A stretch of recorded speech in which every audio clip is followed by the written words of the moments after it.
Hello guys, welcome back to my channel. আপনারা কেমন আছেন? আজকে নিয়ে এসেছি মাটন কষা। আপনারা দেখতে এখানে নিয়ে নিয়েছি মাটন, এখানে নিয়ে নিয়েছি পেঁয়াজ কুচি, শুকনো লঙ্কার গুঁড়া, হলুদের গুঁড়া, লবণ, শুকনো লঙ্কা পেস্ট, আদা পেস্ট, রসুন পেস্ট, তেজপাতা।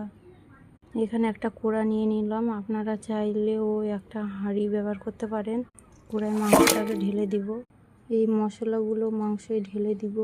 এই মশলাগুলো ঢেলে দিব। এখানে দিয়ে দেব 200 গ্রাম তেল। এবারে মাটনটাকে ভালো করে মাখিয়ে নিব। দেখুন মাটনটাকে সুন্দর করে মাখিয়ে নিয়েছি।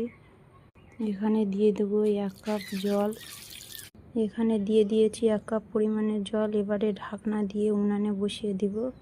মাংসটাকে অল্প আঁচে বসিয়ে দিয়েছি। 10 মিনিট পরে দেখব।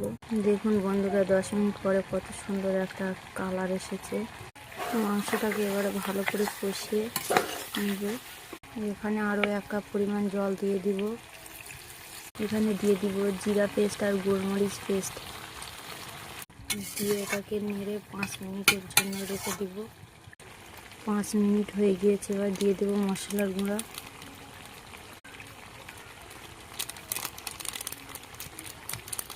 এবারে একটু নেড়ে এটাকে নামিয়ে নেব।